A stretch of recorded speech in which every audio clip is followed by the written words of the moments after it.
Hello and welcome back dear student. आज हम अपना लेक्चर कंटिन्यू करते हैं और जैसा कि हमने बताया था कि अभी जो टॉपिक हम लेने वाले हैं वो लेने वाले हैं एंडोक्राइन सिस्टम।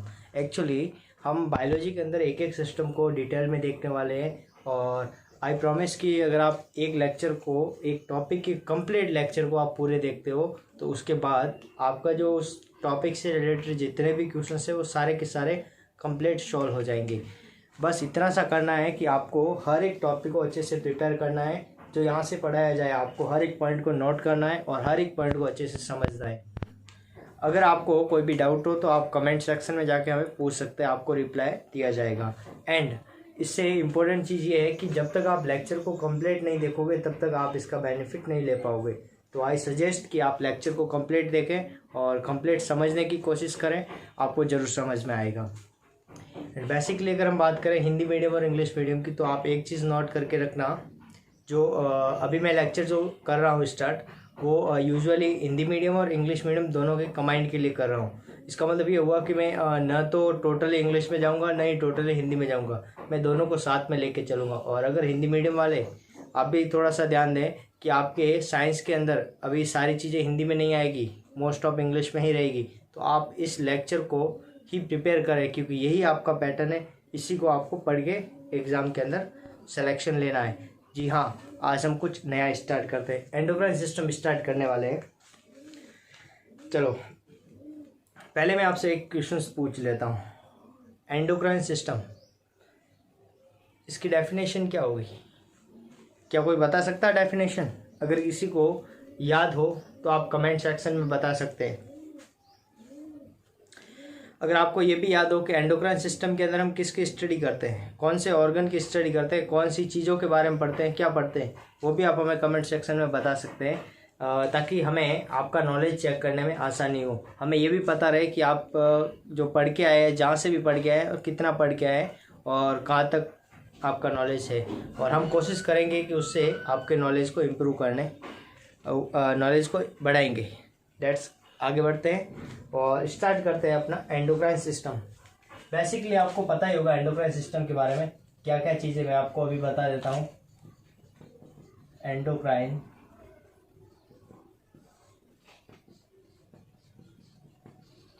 सिस्टम देखो, बड़ा ही इंटरेस्टिंग चैप्टर है और बड़ा ही अच्छा है। एंडोक्राइन सिस्टम के अंदर हम बेसिकली हम किसकी बात करेंगे? इसके अंदर हम बात करेंगे, सीधी सीधी बात करेंगे, हार्मोन्स की बात करेंगे। किसकी बात करेंगे? हार्मोन्स की। अब हार्मोन्स होते क्या है, कौन रिलीज करता है, वो सारी चीज़ें इसी चैप्टर के अंदर पढ़ेंगे और हम ये देखेंगे कि किस टाइप से हार्मोन, कौन कौन से हार्मोन कैसे रिलीज होते हैं। ठीक है, तो मैं आपको बेसिकली बता देता हूँ एंडोक्राइन का मीन्स क्या हुआ, पहले तो ये चीज़, और दूसरी चीज़ की सिस्टम का मीन्स क्या हुआ। शब्दों को समझोगे तो आपको चीज़ें समझ में आ जाएगी। तो मैं बेसिक कंसेप्ट से स्टार्ट करता हूँ। और आपने पढ़ा होगा कि ह्यूमन की जो बॉडी होती है ना, ह्यूमन बॉडी जो है वो सेल से बनी होती है, ये तो आपको पता है। ह्यूमन बॉडी के अंदर मिलियन नहीं, बिलियन नहीं, ट्रिलियन बहुत सारी सेल्स पाई जाती है जिससे हमारी बॉडी बनी होती है। अगर हम एक सेल को लें, हम किसको ले रहे हैं? एक सेल को। ये हमारे पास एक सेल है। इस डायग्राम को आपने ऐसा देखा होगा, बहुत सारे बेसिक 10 तक आप क्लासों में पढ़ते आए होंगे। इस सेल के अंदर होता क्या है? इसके अंदर देखो कुछ बेसिक पार्ट में बताऊंगा, ज़्यादा डिटेल में अभी नहीं जाऊंगा क्योंकि आगे सेल आपका पूरा डिटेल में है ऑलरेडी। मैं आपको सेल के बारे में बेसिक बता दूँ। सेंटर में होता है, इसको बोलते हैं न्यूक्लियस, इसको बोलते हैं न्यूक्लियस। ठीक है, ये वाली होती है, इसको बोलते हैं सेल कवरिंग, सेल कवरिंग। और ये वाला जो होता है ना,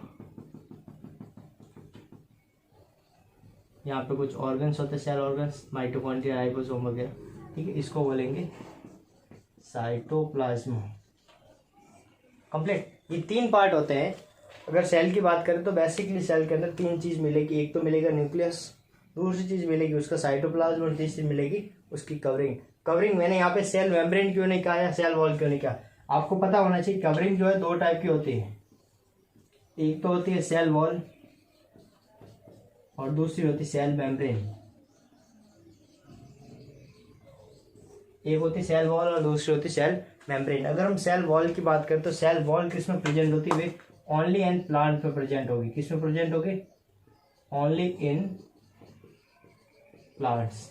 और सेल मेम्ब्रेन की बात करें, सेल मेम्ब्रेन किस में होगी, ये एनिमल में एंड प्लांट दोनों के अंदर, ठीक है। तो हम कहेंगे दोनों के अंदर ये सेल मेम्ब्रेन प्रेजेंट होती हैं, ठीक है। ये बेसिक चीज़ थी सेल के बारे में जो मैंने आपको बताया। आगे हम चलेंगे तो आपको और भी बताएंगे कि सेल के अंदर सेल ऑर्गेनेल्स क्या होते हैं, साइटोसोल क्या होता है, साइटोप्लाज्म क्या होता है, साइटोप्लाज्म में क्या होता है, साइटोप्लाज्म कौन कौन से इसके कंपोनेंट्स होते हैं, सारी चीज़ डिटेल में एक एक करके पढ़ेंगे। फिलहाल आप इतना याद रखना कि सेल के बेसिक स्ट्रक्चर में क्या क्या होते हैं, एक सेल की कवरिंग, साइटोप्लाज्म और न्यूक्लियस, ये चीज़ें पाई जाती हैं, ठीक है। आगे बढ़ते हैं।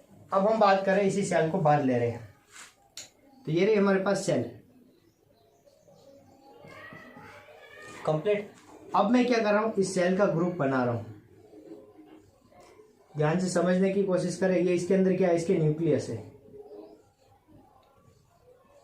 यहां से बहुत सारे छोटे छोटे क्वेश्चन है जो मैं आपको क्लियर करते जाऊंगा। तो ये यहां पे जो बना आपका, वो बना ग्रुप ऑफ सेल। ये क्या बना, सेल्स का ग्रुप बन गया। और सेल के ग्रुप को क्या बोलते हैं, ये आपने पढ़ रखा होगा कहीं, इसको बोलते हैं टिश्यू। क्या बोलते हैं, टिश्यू। अब बच्चे यहाँ से एक क्वेश्चन आया था नीट के अंदर, और क्वेश्चन ये था कि what is a tissue. Option के अंदर ये था ग्रुप ऑफ सेल। बच्चों ने फटाक से पहला ऑप्शन राइट किया, तो group of cell is a known as tissue. बेटा वो आंसर गलत था आपका। देखो इसको थोड़ा सा समझने की कोशिश करें तो आप देख पाओगे कि सेल के ग्रुप को हमने अभी क्या कहा है, टिश्यू का। क्या सारी सेल का ग्रुप टिश्यू होता है, नहीं। तो कौन सी सेल का ग्रुप है उसको हम टिश्यू बोलेंगे। इस चीज़ को थोड़ा सा मैं डिटेल में देता हूँ, ठीक है। तो आपको यहाँ से याद रखना है कि टिश्यू की प्रॉपर डेफिनेशन क्या होगी, तो ये याद रखना, तो सिमिलर स्ट्रक्चर और सिमिलर फंक्शंस। यदि वो सेल का ग्रुप मीन्स ये सेल वो सारी सेल है जिनका क्या है, स्ट्रक्चर एक जैसा है और उसके फंक्शंस भी एक जैसे। फॉर एग्जांपल मैंने इसको बोल दिया ऑक्जेंटिक सेल्स है। ये कौन सी है, ऑक्जेंटिक सेल्स या पेरेंटल सेल्स, ठीक है। अभी ऑक्जेंटिक सेल किसका सीक्रेशन करती है, आपको पता होगा, ये HCl का सीक्रेशन करती है। हमारी बॉडी के अंदर जो स्टमक होता है, आमाशय होता है, इस स्टमक के अंदर ऑक्जेंटिक सेल पाई जाती है जो किसका सीक्रेशन करती है, HCl का सीक्रेशन करती है। अब इसका जो ग्रुप बनता है वो क्या बनाता है, टिश्यू बनाता है। तो हम देखेंगे कि जो ऑक्जेंटिक सेल्स का जो ग्रुप बना हुआ है, इसके अंदर सारी की सारी सेल कैसी है, ऑक्जेंटिक सेल है। सभी का स्ट्रक्चर कैसा होगा, सेम होगा, और सभी का फंक्शन मीन्स उसका सभी का काम क्या होगा, HCl का सीक्रेशन करना। तो दैट मीन्स हमारे पास टिश्यू की प्रॉपर डेफिनेशन क्या है कि सिमिलर स्ट्रक्चर और सिमिलर फंक्शन होता है, उसको हम क्या बोलेंगे, टिश्यू बोलेंगे। कंप्लीट। ये ऑप्शन आपके ऑप्शन उस क्वेश्चन के अंदर था कि similar functions and similar structure, a group of cell which having similar structure and similar functions. ये ऑप्शन उसके अंदर था और उसको डिफाइन बताना था टिश्यू का। लेकिन बच्चों ने क्या किया कि टिश्यू की डेफिनेशन फटाक से पूछी और इन्होंने ये देखा कि group of cell is known as tissue. Because of इन्होंने ये नहीं पढ़ा था कि टिश्यू की प्रॉपर डेफिनेशन क्या है, व्हाट इज अ टिश्यू। अब थोड़ा सा लेवल स्टैंडर्ड हो गया। अब ये जो है ना, ये जो ध्यान रखना, इसको स्टार बना रहा हूँ मैं। अब इसी को थोड़ा सा और डेवलप किया गया। चीज़ देखो क्या होता है, इधर ध्यान देना। मैंने आपको शुरुआत में 2 वर्ड बताए थे, एक तो मैंने कहा था एनाटॉमी और एक मैंने कहा था फिजियोलॉजी। मैं इन दोनों के बारे में थोड़ा सा डिस्कस करता हूँ तो आपको चीज़ समझ में आ जाएगी कि एनाटॉमी क्या होती है और फिजियोलॉजी क्या होती है, ठीक है। तो पहला वर्ड मेरे पास आ रहा है, वो आ रहा है एनाटॉमी, एंड सेकंड जो आ रहा है वो आ रहा है फिजियोलॉजी। तो what is anatomy and what is physiology, अगर आपको आइडिया है तो आप कमेंट सेक्शन में बता सकते हैं, मैं आपको भी बता देता हूँ, ठीक है। अगर हम किसी चीज़ के स्ट्रक्चर के बारे में बात करें, फॉर एग्जांपल अगर मैं डाइजेस्टिव सिस्टम की बात कर रहा हूँ, तो डाइजेस्टिव सिस्टम के ऑर्गन जो है, लाइक स्टमक एक ऑर्गन है, स्मॉल इंटेस्टाइन एक ऑर्गन है, ठीक है, पैंक्रियाज ऑर्गन, सारे ऑर्गन, लीवर एक ऑर्गन है। अगर मैं एक ऑर्गन की संरचना के बारे में स्टडी कर रहा हूँ, उसकी स्ट्रक्चरल स्टडी कर रहा हूँ, तो वो होगी एनाटॉमी ब्रांच होगी, ठीक है। एनाटॉमी क्या होगी, और ब्रांच ऑफ साइंस। ये क्या होती है, ब्रांच ऑफ साइंस। ये क्या होती है, साइंस की एक ब्रांच है। इसके अंदर हम क्या करते हैं, डील विथ। देखो ये साइन किसका, विथ का है, सी के ऊपर बार इज विथ, ठीक है। मैं यहाँ पे लिख देता हूँ आपको पता चले, deal with structure of organ. यदि हम ऑर्गन के स्ट्रक्चर की बात कर रहे हैं तो वो क्या होगी, उसकी एनाटॉमी। और फिजियोलॉजी का मतलब हम क्या बात करेंगे उसके, वो भी ये देखो फिजियोलॉजी ये भी क्या है, ब्रांच है साइंस की, और इसके अंदर हम क्या बात करते हैं, इसके अंदर हम कोई भी ऑर्गन है उसके फंक्शंस की बात करेंगे, ठीक है। तो हम कहेंगे it's a branch of science, it's a branch of science that deals with the functions of the organ। यदि ऑर्गन के फंक्शंस की बात करें, देखो फंक्शंस मीन्स क्या होता है, उसके काम, ठीक है। स्ट्रक्चर का मतलब संरचना। यदि हम स्ट्रक्चर की बात कर रहे हैं तो वो क्या हो गया, एनाटॉमी। और यदि उसके काम की बात करें तो वो हो गई उसकी फिजियोलॉजी। मैं एक एग्जांपल से समझाता हूँ एनाटॉमी और फिजियोलॉजी के बारे में, ठीक है। फॉर एग्जाम्पल मैंने अपनी आई बॉल के बारे में स्टडी कर रहा हूँ, ध्यान से समझना, आंख के बारे में बढ़ रहे हैं। अगर हम आंख के बारे में निकाल रहे हैं तो ये हमारे पास आई बॉल है, ये आई बॉल है कंप्लीट। यदि इस आई बॉल की स्ट्रक्चर देख रहे हैं, क्या देख रहे हैं, इसकी स्ट्रक्चर, तो स्ट्रक्चर किस ब्रांच में देखेंगे, एनाटॉमी में देखेंगे। और यदि देखेंगे कि आई है ये काम कैसे करती है, इसके विजन, इसका काम क्या होता है, इसका काम होता है विजन का काम होता है, चीजों को देखना, ठीक है। तो विजन का काम होता है आई बॉल का। आई बॉल मतलब विजन, विजन का मतलब विजन जो एक फिजियोलॉजी है, और इस फिजियोलॉजी का जहाँ पे स्टडी करेंगे, मतलब इसके फंक्शंस की स्टडी करेंगे, वो किसमें जाएगी, फिजियोलॉजी में। और दूसरा हम कहेंगे इसके फंक्शंस को, फंक्शंस देखेंगे, फंक्शन क्या होता है इसका, विजन। आई बॉल का फंक्शन होता है विजन, और वो किसमें आती है, वो आती है फिजियोलॉजी में। ये चीज आपको याद रखनी है। तो अब मैंने एक चीज आपको बताई, स्ट्रक्चर की स्टडी एनाटॉमी, फंक्शन की स्टडी फिजियोलॉजी। तो आपको अभी न्यू पैटर्न के अकॉर्डिंग क्वेश्चंस घुमा के ये पूछ रहे कि टिश्यू की डेफिनेशन, क्वेश्चंस ये भी आ जाए कि what is a tissue, option के अंदर मिल जाए group of cell, first option. मैं आपको अभी क्वेश्चंस दूंगा, आपको समझ में आ जाएगा, ठीक है। तो यहाँ पे देखो क्वेश्चन ये ऐसे भी आ गया, अब मैं क्वेश्चन दूंगा आपको समझ में आ जाएगा। तो मैंने क्या कहा, स्टडी स्ट्रक्चर की स्टडी करे वो एनाटॉमी, और फंक्शन की स्टडी करे वो फिजियोलॉजी में। तो यहाँ पे सिमिलर स्ट्रक्चर मतलब क्या कहेंगे हम, स्ट्रक्चर की जगह क्या आ जाएगा, एनाटॉमी, और फंक्शंस की जगह क्या आ जाएगा, फिजियोलॉजी। तो आप समझ गए होंगे क्वेश्चंस किस प्रकार से बन सकता है। मैं आपको अभी क्वेश्चंस देता हूं और आप इस क्वेश्चन को अच्छे से सॉल्व करने की कोशिश करें, ठीक है। एक बार वापस देख ले और इस चीज को समझ लेते, मैं वापस रिपीट कर देता हूँ। सेल है, सेल से क्या बना, ग्रुप ऑफ सेल, उसको हमने क्या कहा, टिश्यू। हमने कहा टिश्यू को डायरेक्ट नहीं बोल सकते क्योंकि टिश्यू के अंदर कुछ फीचर्स होने चाहिए। क्या फीचर्स होने चाहिए, सिमिलर स्ट्रक्चर और सिमिलर फंक्शंस होने चाहिए। या फिर इसको हम क्या बोलेंगे, एनाटॉमी और फिजियोलॉजी इसकी क्या होनी चाहिए, सेम होनी चाहिए। मतलब वो सेलों का ग्रुप, वो सेल्स का ग्रुप है जिसके अंदर एनाटॉमी और फिजियोलॉजी सिमिलर होगी, उसको हम क्या बोलेंगे, टिश्यू बोलेंगे। तो मैं एक क्वेश्चन देता हूँ, आप इस क्वेश्चन का आंसर मेरे को कमेंट सेक्शन के अंदर जरूर बताएं। तो वो क्वेश्चन आपके सामने है, ये रहा वो क्वेश्चन आता है आपके सामने। Questions, what is tissue? Option A group of cells, option B group of cells having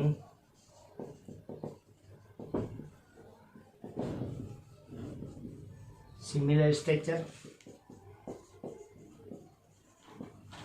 group of cells having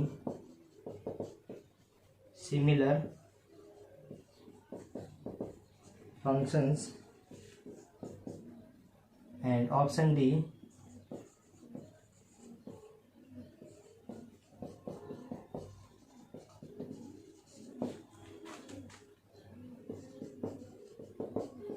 group of cell having similar anatomy and physiology complete। And एक और आपको ऑप्शन दे देता हूं, option A sorry option B and C, ठीक है।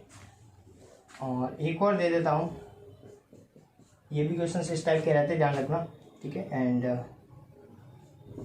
D only for option मैंने क्या बी और सी, ये बी और सी किस में आ रहा है, ई में आ रहा है, और डी वाला किस में आ रहा है, एफ के अंदर आ रहा है, ठीक है। ये आपके 4 दे दिए इसके अंदर इस टाइप की कंडीशन और ये क्वेश्चन से। अब मैं आपको ऑप्शन दे रहा हूँ इस क्वेश्चन से, ठीक है। ऑप्शन क्या है, ऑप्शन देखना ए, चलो मैं आपको थोड़ा सा और, ये आपका मल्टीपल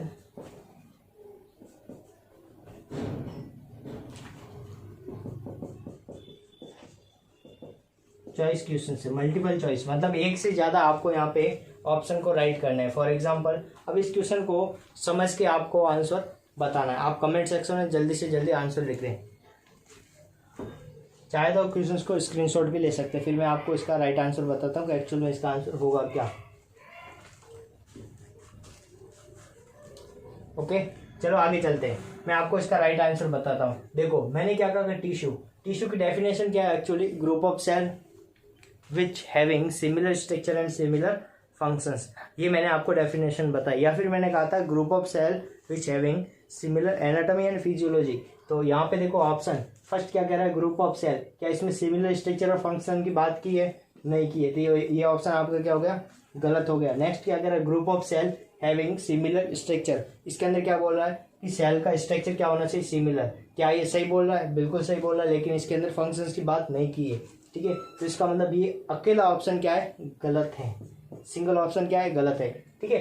नेक्स्ट क्या कह रहा है, group of cell having similar functions, अगर ये क्या कह रहा है, नेक्स्ट ऑप्शन सी वाला वो कह रहा है कि ओनली फॉर क्या है, सिमिलर फंक्शंस है, इसका मतलब फंक्शन सिमिलर, क्या ये सही सेंटेंस है, बिल्कुल सही सेंटेंस है, लेकिन इसके साथ स्ट्रक्चर को शामिल नहीं किया गया, तो ये सेंटेंस क्या हो गया, गलत। अगर ये दोनों ऑप्शन एक साथ हो इसका मतलब ये क्या होगा, सही होगा। तो आप देख पाओगे ई के अंदर क्या दोनों ऑप्शन राइट है, तो ये ऑप्शन आपका क्या है, राइट है, ठीक है। और डी क्या कह रहा है, group of sales having similar anatomy और फिजियोलॉजी, एनाटॉमी और फिजियोलॉजी इसमें क्या है, सेम है, इसका मतलब ये क्वेश्चन आपका प्रॉपर राइट है, ये ऑप्शन, ठीक है। तो डी क्या है, राइट है, इसका मतलब एफ भी क्या हो जाएगा, राइट।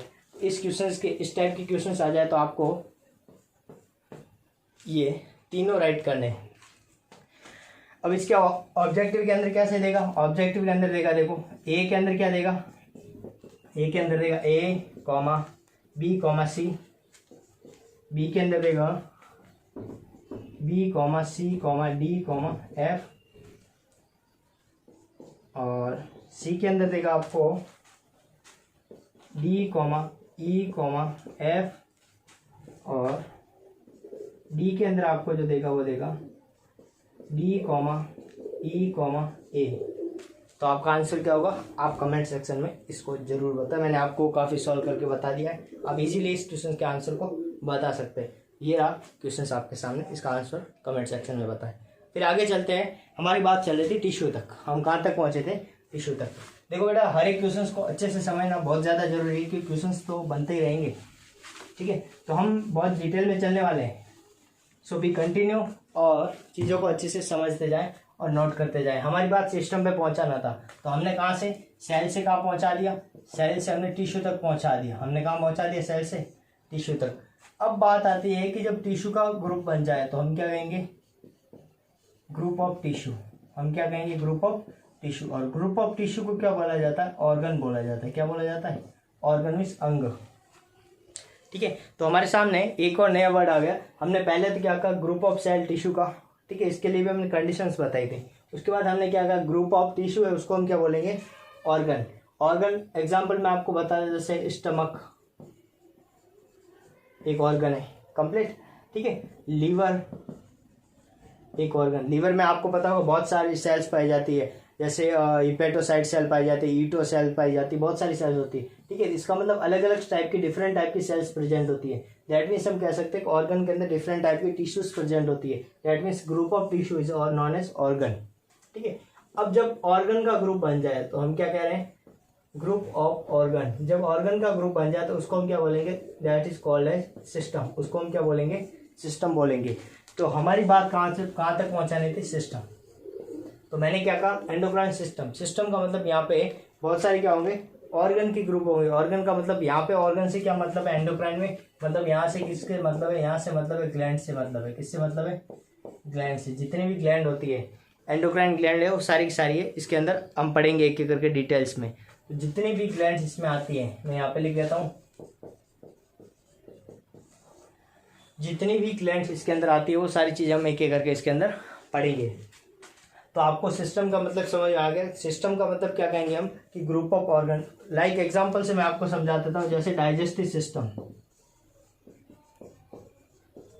आपने बहुत सारे नाम सुने होंगे, digestive system, respiratory system, reproductive system, endocrine system, skeleton system, lymphatic system, nervous system, ये बहुत सारे सिस्टम है। इन सभी के अंदर क्या होता है, बहुत सारे ऑर्गन। अगर मैं डाइजेस्टिव सिस्टम को लूंगा तो इसोफेगस अलग है, ओरल कैविटी अलग है, लैरिंग्स अलग है, फेरिंग्स, ये सारे अलग अलग पार्ट्स मिलेंगे आपको, ठीक है। स्टमक है, अगर हम फेरिंग्स की बात करें, लैरिंग्स, तो उसमें भी पार्ट आता है ये वाले। जब रेस्पिरेशन पढ़ेंगे तो उसके अंदर भी ये वाले पार्ट्स इंक्लूड होते हैं। और small intestine, large intestine, rectum, ये सारे अलग अलग क्या है, ऑर्गन्स है। और ऑर्गन का जब ग्रुप बनता है तो उसको हम क्या बोलेंगे, सिस्टम। अब सिस्टम का ग्रुप बन जाए तो हम क्या कहेंगे, ग्रुप ऑफ सिस्टम। जब सिस्टम का ग्रुप बन जाए तो क्या बन जाती है, हमारी बॉडी बन जाती है। तो ये बेसिक चीज थी जिससे हमने बॉडी को कंप्लीट बनाया। एक साल से स्टार्ट किया था और हमने बॉडी तक पहुंचा दिया। हमें एक बात समझ में आ गई कि सिस्टम क्या है। सिस्टम के अंदर मतलब बहुत सारे ग्रुप होंगे और बहुत सारे ग्रुप किसके होंगे, ऑर्गन के ग्रुप होंगे।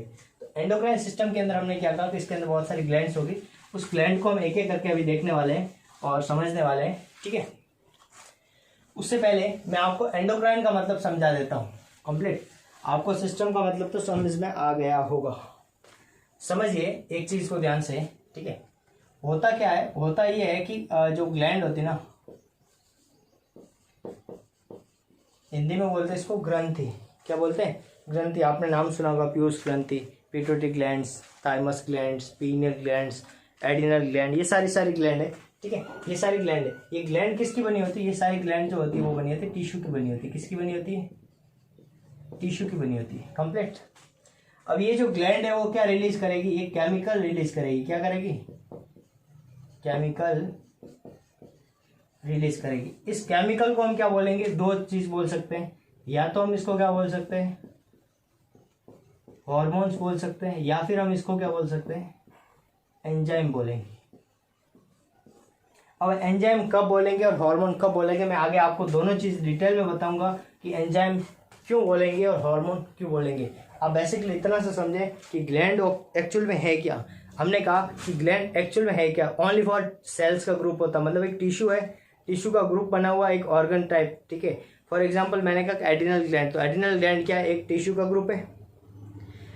और वो टिश्यू का ग्रुप क्या रिलीज करेगा, केमिकल रिलीज करेगा। और वो केमिकल क्या कहलाएंगे, आपके हॉर्मोन्स कहला सकते हैं, एंजाइम भी कहला सकते हैं। अगर एडिनल ग्लैंड की बात करें तो वो हार्मोन को रिलीज करेगी, एंजाइम को नहीं। आगे बताऊंगा मैं आपको कि हार्मोन और एंजाइम में क्या डिफरेंस है। एक्चुअली दोनों क्या होते हैं, केमिकल मैसेंजर होते हैं और दोनों किस टाइप से एक्ट करते हैं, ठीक है। अब बात आती है एंडोक्राइन के बारे में, ठीक है। तो अगर मैं, आपने एक और वर्ड सुना होगा एक्सोक्राइन, मैं दोनों को साथ में लेके चलता हूँ तो आपको इजीली समझ में आ जाएगा।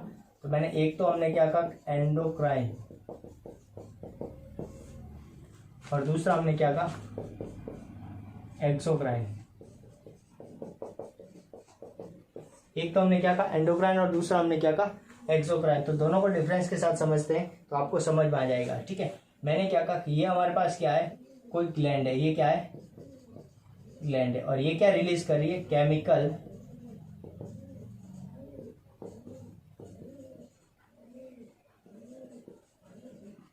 रिलीज कर रही है, ठीक है। एक्सोक्राइन में भी क्या होता है, इसके अंदर भी कोई ना कोई ग्लैंड होती है और ये भी क्या रिलीज करती है, केमिकल रिलीज करेगी। तो दोनों में क्या डिफरेंस है, ये चीज आपको समझनी है कंप्लीट। तो आप समझोगे कि जो केमिकल रिलीज करे जाएंगे ये केमिकल कहाँ जाएंगे, इसका एंड टारगेट का होगा, एंड होगा उसके रिसेप्टर। अब रिसेप्टर क्या होता है मैं आगे बताऊंगा, उससे पहले आप ये समझ लो कि जो केमिकल मैसेंजर है वो ब्लड के अंदर पहुंचते कैसे हैं, ठीक है। तो मैंने क्या कहा कि इस ग्लैंड से, यहां से नीचे से क्या निकलती है, इसकी ब्लड वेसल्स। ध्यान से समझना, यहां से क्या क्या निकल रही है, इसकी ब्लड वेसल्स। तो इसका मतलब ये हुआ कि ये जो ग्लैंड है अपने सीक्रेशन को डायरेक्ट कहाँ डाल रही है, ब्लड के अंदर डाल रही है। तो मैंने क्या कहा कि एंडोक्राइन के बारे में क्या कहूंगा, it is it's type of gland which release oven chemicals in direct blood. तो मतलब हमने कहा कि ये जो डायरेक्ट ब्लड के अंदर अपने केमिकल को डालती है, इसका मतलब इसके अंदर कोई डक्ट की जरूरत नहीं पड़ती। डक्ट का मतलब नली, मतलब इसके अंदर कोई नली के द्वारा इसको नहीं डालना होता है। तो इसका मतलब हम इसको क्या बोल सकते हैं, विदाउट डक्ट ग्लैंड। ये मोस्ट इंपॉर्टेंट मैंने पॉइंट बताया आपको। आपको भी विशेष यहाँ से पूछा जाता है और पूछा भी गया है नीट के अंदर। ऐसी कौन सी ग्लैंड है जो विदाउट डक्ट होती है, मतलब ऐसी कौन सी एंडोक्राइन का मीन्स क्या होता है कि जहाँ पे जो केमिकल रिलीज किए जाते हैं वो विदाउट डक्ट सीधे कहाँ डाल दिए जाते हैं, ब्लड के अंदर। बल्कि एक्सोक्राइन में क्या होता है, एक्सोक्राइन के अंदर यहाँ से ये ब्लड वेसल्स है, ये ब्लड वेसल्स, इस ब्लड वेसल्स के अंदर क्या होगा, यहाँ से ये एक बीच में क्या होगी, एक डक्ट होगी और एक डक्ट से होते हुए केमिकल को कहाँ डाला जाएगा, इस ब्लड वेसल्स के अंदर डाला जाएगा। दैट मीन्स हम क्या कहेंगे कि ये कहेंगे हम with duct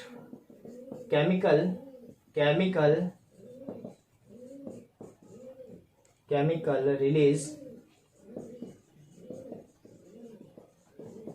in blood bye duct. तो हमने क्या कहा कि डक्ट के थ्रू ब्लड के अंदर केमिकल को डाला जाता है, उसको हम बोलते हैं एक्सोक्राइन बोलते हैं। ठीक है, और चीज आपको याद रखनी है कि जो एंडोक्राइन होती है वो क्या करती है, केमिकल, इसके जो केमिकल सीक्रेशन होते हैं, केमिकल सीक्रेशन होते हैं वो क्या होता है, ट्रेस अमाउंट में। ट्रेस मीन्स कम,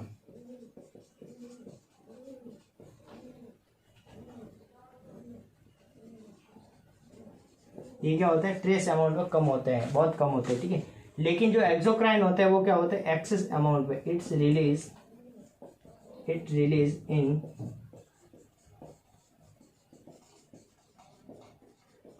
एक्सेस अमाउंट, ये बहुत सारे अमाउंट के अंदर रिलीज होते हैं, like 1 kg 1 litre 1.5 litre approximately इतने रिलीज होते हैं, वो एक्सोक्राइन केमिकल्स होते हैं। और ये जो है एंडोक्राइन वो बहुत कम, मतलब मिलीग्राम्स, लाइक ग्राम्स, बहुत कम रिलीज होते हैं। ठीक है, ml में इतने ही रिलीज होते हैं। ठीक है, नेक्स्ट आपको एक चीज़ और याद रखनी है, वो क्या है, ये केमिकल मैसेंजर होते हैं। ठीक है, ये भी केमिकल मैसेंजर है, ये ट्रेस अमाउंट में, ये एक्सेस अमाउंट में। और ये जो है वो क्या करते हैं, ब्लड के अंदर डायरेक्टली जाते हैं और ये विद डक्ट के जाते हैं, मतलब डक्ट के थ्रू जाते हैं, इसके अंदर डक्ट की जरूरत नहीं होती है। और इंपॉर्टेंट चीज़ याद रखनी कि एंडोक्राइन से जो केमिकल रिलीज हो रहे हैं, ठीक है, तो एंडोक्राइन केमिकल है, उसी को हम क्या बोलते हैं, हार्मोन बोलते हैं। ये चीज आपको मोस्ट इंपोर्टेंट याद रखना है, इंपॉर्टेंट। तो आपको पूछ ले व्हाट इज अ हार्मोन, तो hormone is a chemical substance या chemical messenger which is release in the trace amount, it act on the distance located organ. जो डिस्टेंट लोकेटेड ऑर्गन होते हैं वहां पे जाकर वो एक्ट करते हैं और ये directly release in the blood, blood के अंदर डायरेक्टली रिलीज होते हैं विदाउट डक्ट, को इसके अंदर डक्ट की जरूरत नहीं होती है। अगर हम बात करें exocrine, it is a type of chemical messenger which is released in the excess amount, it act on the distance located organ and it release in blood with duct के साथ ही ब्लड के अंदर रिलीज होते हैं। ठीक है, और इसलिए इसको क्या बोलेंगे, एक्सोक्राइन केमिकल है, उसको एंजाइम नाम दिया जाता है। तो आपको समझ में आ गया होगा कि एंजाइम और हार्मोन में क्या डिफरेंस है। तो हमने क्या कहा कि एक्सोक्राइन केमिकल है, उसी को हम क्या बोलते हैं, एंजाइम बोलेंगे। ठीक है, तो हमारे पास दो चीज़ें निकल के आती है बड़ी बड़ी, एक तो हमने क्या कहा हार्मोन और दूसरी हमने क्या कहा एंजाइम। तो आपको दो चीज़ें समझ में आ गई कि एक्चुअल में हार्मोन क्या है और एंजाइम क्या चीज़ है। ठीक है बच्चे, आपने 10th तक तो आपने नाम सुना होगा, हार्मोन केमिकल होते हैं, एंजाइम भी केमिकल होते हैं। आज आपको ये चीज़ समझ में आ गई होगी कि एक्चुअल में हार्मोन और एंजाइम में क्या डिफरेंस है। ये चीज़ें काफ़ी अच्छी है और आपको कंटिन्यू इस चीज़ों को पढ़ते रहना है। तो आज हमने देखा कि हार्मोन और एंजाइम के बारे में थोड़ी सी डिटेल देखी। इससे अगले लेक्चर के अंदर हम देखेंगे कि हार्मोन की डिस्कवरी किसने की थी, एंजाइम की डिस्कवरी किसने की थी, कि हार्मोन जो है वो किस टाइप से डिस्कवर किया गया था, सबसे पहला कौन सा हार्मोन डिस्कवर किया गया था, और एंजाइम सबसे पहला कौन सा डिस्कवर किया था, एंजाइम नाम किसने दिया था। ये सारे आगे आएंगे। जैसे एंजाइम नाम जो दिया था वो दिया था कुने ने 1878 के अंदर। ये सारे आगे मैं आपको बताऊंगा, ठीक है ना। नेक्स्ट वीडियो में मिलते हैं। Thank you. Okay, thanks for watching.